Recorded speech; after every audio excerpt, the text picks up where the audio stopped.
Okay, this is Artie Astor again with, yes, another episode of B Sharp and C. And it was recommended to me to do the song Right Across the River by Dire Straits and to do the live version of this song. And I'll be honest, I say that a lot, right? I'll be honest with you. I'm not going to lie to you, like Jack Bauer. I'm not going to lie to you. There's a chance you could die doing this. I'm a huge Dire Straits fan, and I was not aware of this version of this song. In fact, I have forgotten about even the studio version of this song. So, what I want to do, because this was recommended from one of my viewers to do this episode, I'm just going to jump right into it and listen to it, and let's see what the big deal is. He said there was some flute and some other things, and I'm very curious. And I know that Mark Knopfler definitely does like to use a lot of other musicians. So is this one of those performances where he just has a stage full of flute players and everything else? I honestly don't know. Let's watch the video.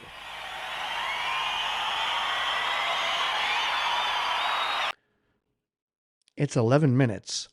All right, so the video is 11 minutes long, so I don't know how much of it I'm going to actually watch. I'm actually kind of excited. I forget what this song sounds like, so let's listen.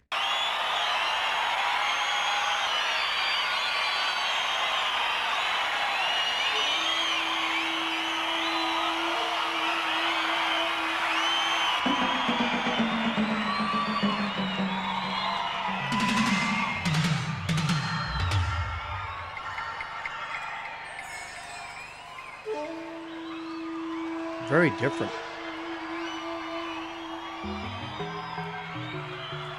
Whoa.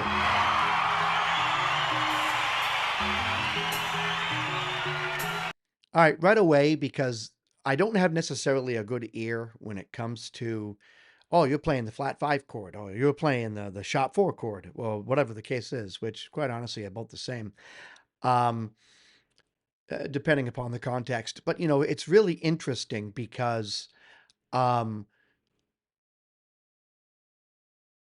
I don't know if I'm just imagining this, but this sounds like Hans Zimmer when he did the movie Rain Man. That's what this sounds like.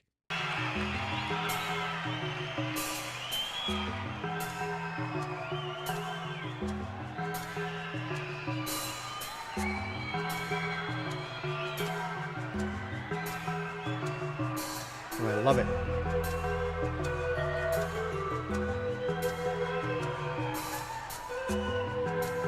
All right, so I know that the person who said to listen to this song mentioned there was some flute in the song. This does sound like a synthesized flute, but I could be wrong. But sometimes when you play flute, like a pan flute or something else, through a microphone and you add effects to it, you get a sound that is kind of cool, almost electronic. But the speed in which the notes are changing is more of something that you would do with your fingers on a keyboard. But I could be wrong. Yeah, so the little grace notes do dun, dun, dun, dun, dun, dun, dun, dun. That's super hard to do like that on a flute. It's probably a keyboard.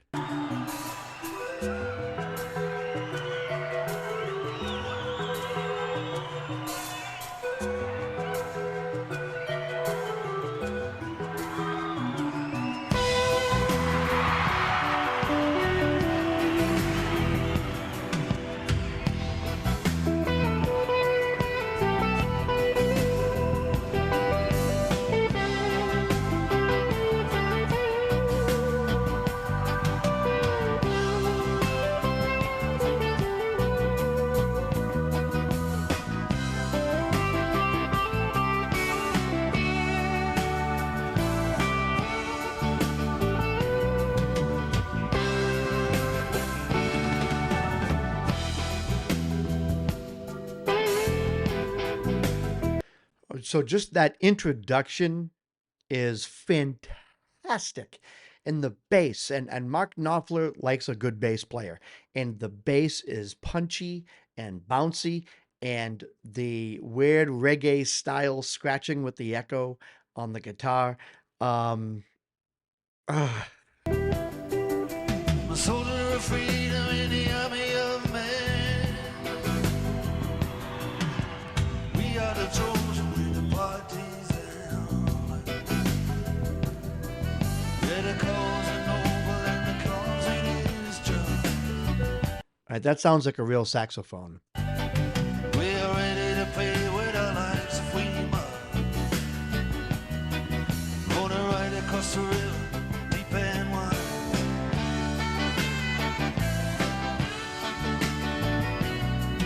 Go right across the river to the other side.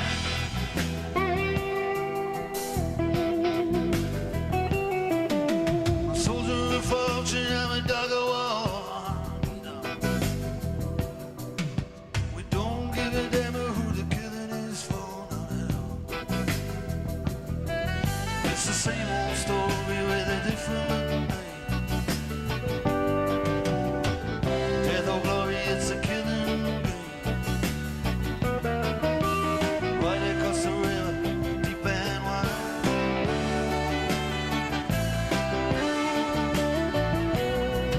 Yeah, right across the river to the other side.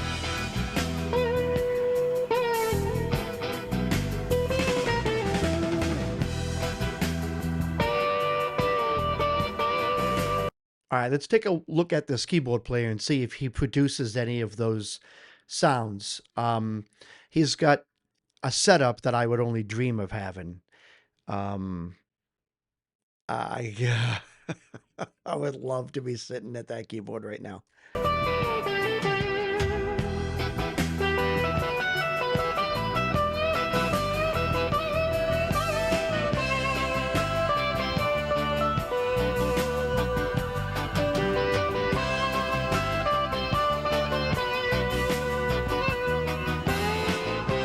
Oh,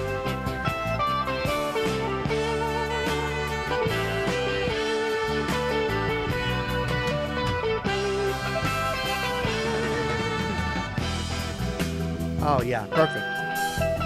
All right, so it seems like we've gotten a verse and a chorus, and then a guitar solo. Um, so far, my take on this song is that that's definitely keyboard, that it's synthesized flute sounds. Sounds like a real saxophone. I could be wrong, but I don't think I am. I don't see the saxophone player, but sometimes the bands hide the saxophone player. I don't know why. Sometimes the saxophone player is hard to find. I don't like that. I like what Joe Bonamassa does. He puts all the brass people, and I know saxophone's not brass, but whatever. He takes all the brass people and puts them on a pedestal, kind of like next to the drummer almost, and near the backup singers. So you can see and identify with the people who are playing trumpet and saxophone, right? Which is technically a woodwind instrument. Um, but, I will be honest, there it is again. This is super Dire Straits. It would take me 6 seconds if I was just walking down the hallway somewhere at a bus stop and I heard this song. I would be like, oh, that's Dire Straits, even though I haven't heard the song Right Across the River in a very long time. It's from 1986, so I'm going to assume it's from the Brothers in Arms album, right? Yeah, I could be wrong. So I'm going to assume it's from that album. He's the songwriting style is really nice, and I believe Rain Man was late 80s. So I'm gonna go and listen to Rain Man at some point, and I'll play it here for you guys. The film score by Hans Zimmer for the movie Rain Man. It sounds so much like the introduction to this song, and I could be wrong. I'm not saying it's in the same key or anything like that. I really don't know about the key, but I could totally be wrong. But it really sounds like this. But this is classic Mark Knopfler, a killer introduction, which he likes to do introductions that build up. He might be a Pink Floyd fan, I don't know, but a lot of his introductions build up, and I think that that's great. And his use of chords, the way he does chord progressions, the way he kind of does a progression and then goes to like the major fifth and then resolves back to the one, but then does like a flat six, flat seven, one type of thing out of nowhere, even though you're not expecting it. Yeah, he does a lot. His chord progressions are unique as well. But not only is his songwriting style unique and his chord progressions unique, but the way he touches the guitar, how subtle it is, how it looks like he's doing nothing, but he's doing so much with like these fingers and the thumb and kind of pivoting everything and using his wrist as like an anchor.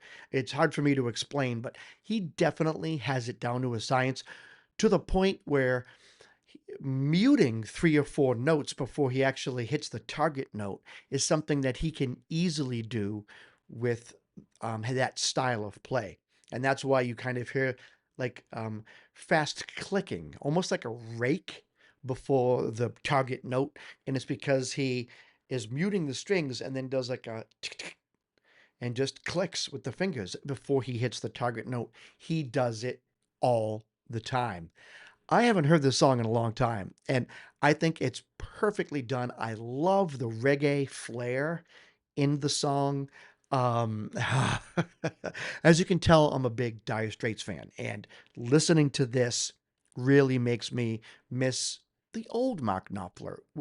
I mean, I like his new stuff, but not like the stuff that he did back in the 70s and 80s.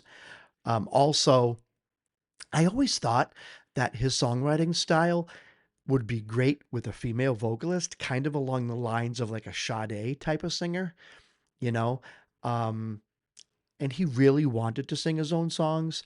And I get it because his lyrics are very meaningful and they're especially meaningful to him. And his voice isn't bad.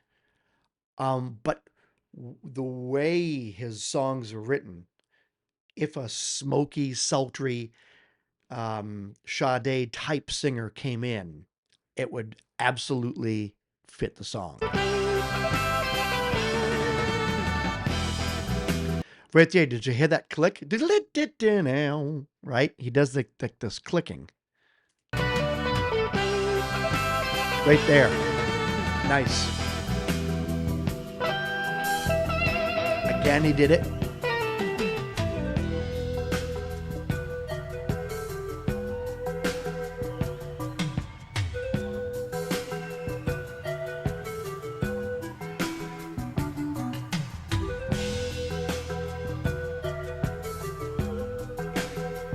Yeah, so it is the keyboard player doing it. Look at his left hand. So that's the pitch bending wheel and the modulation wheel are usually over there. And he does a quick pitch bend, right? And goes back. Look at his left hand. It's just going to flick the pitch bend. And that's an indication that that flute solo is by him. Another indication that the flute solo is by him is the fact that the camera is on him. So it's like, well, then it's obvious that it's by him. But I've seen huge mistakes with bands.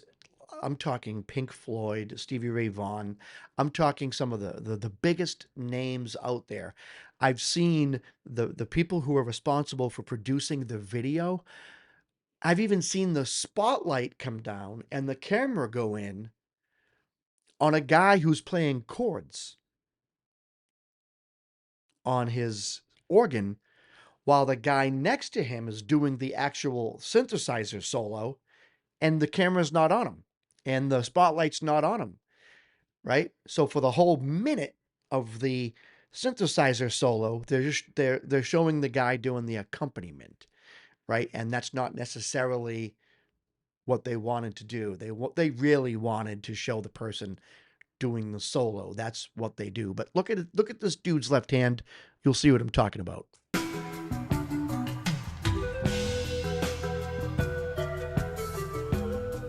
Right there. You see that?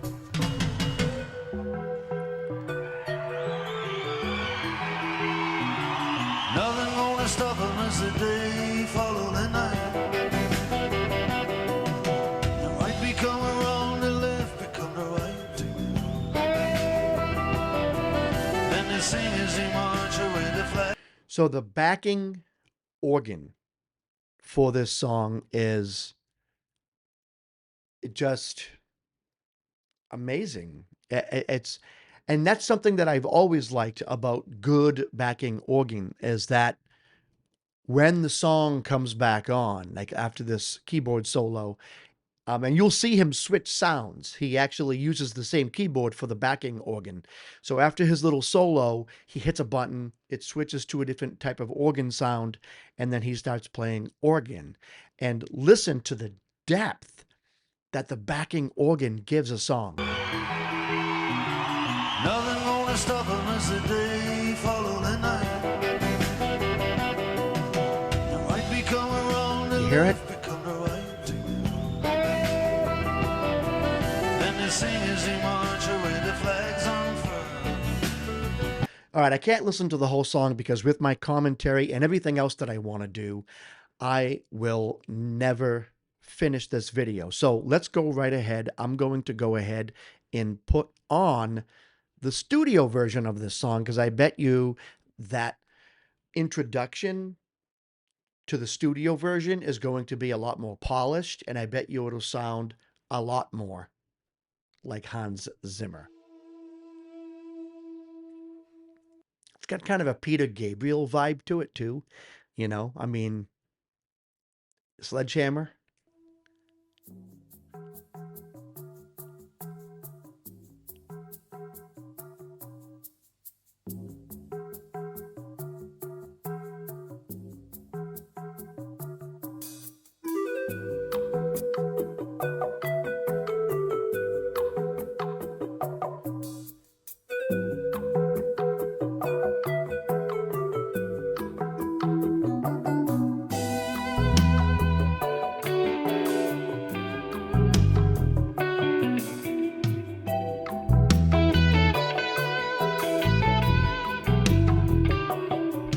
Okay, keep that fresh in mind. Let's jump right to the theme to Rain Man by Hans Zimmer.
Okay. All right.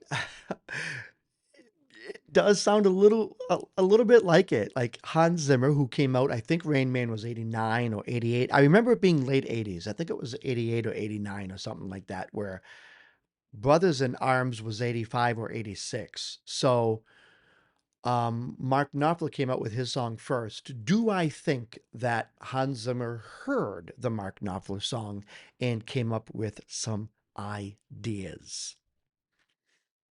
Yes. Yes, I do. Do I think he stole it? No. No, it actually is not even, from what I can hear, it's not even in the same key. Um, so it's very similar structure, but it's actually not because Mark Knopfler's song goes right into a reggae type sound pretty fast. This has a little bit more, this one here, this Hans Zimmer version has a little bit more going on in different ears and in different things with regard to synthesizer. There's synthesized sounds and samples and things clinking here and there. So it's, I don't think Hans Zimmer made an effort to copy the song. I think he listened to the song and thought, I like the style, and then went to figure it out. Interestingly, like the chord progression is almost the same, but then it's not. And Mark Knopfler's chord progressions tend to not be a chord for 4 bars and then another chord for 4 bars and then a chord for 4 bars and then another chord for 4 bars. Mark Knopfler tends to change chords a little bit faster than that. So there's a little bit more going on with the chord structure in the Mark Knopfler song. Now, do I think that it could have happened that Hans Zimmer never listened to the Mark Knopfler song and then came up with this? Yeah, I do. Either way, I mean, they're both beautiful. I really like this Mark Knopfler song. So going back to um, Mark Knopfler, I will say that um, I've always been a huge fan of what he does. Anything Mark Knopfler. Now I know that he went to more like a bluegrass, southern country a little bit, and he kind of bounced around from like almost like an outlaw country to a bluegrass, a straight up Americana. And I do like Americana. I do like bluegrass. I like it more when there's a little bit of substance to it. And that's why I tend to like Southern Gothic or outlaw country or dark Americana because there seems to be a little bit more substance to that, So, but this song here, the one that I just played, "Right Across the River" by Dire Straits, um, very, very well done. Very 80s sounding, a lot going on. Amazing songwriting, amazing production. And also, interestingly, he doesn't disappoint when it comes to his guitar playing. And it's just his note choice, it's the notes he decides to play on his guitar and the style in which he plays them and the ease with which he does this is something so Mark Knopfler. I remember reading an article about him, and I believe it was that I read it in the late 80s. Could have been early 90s. I think it was in Rolling Stone magazine, or it might have been Guitar magazine, which I don't even know if they still have. Um, where he was making fun. Now, I mean, he probably changed his opinion as he got older because I feel like we mature with time. But he was making fun of guitar players who shake their head and bounce around and dance all over the stage while they play, and he was really strong in his criticism, saying, focus on the playing. Don't try to distract us with your dancing. Let us hear what you can do with your fingers, type of thing. That was Mark Knopfler.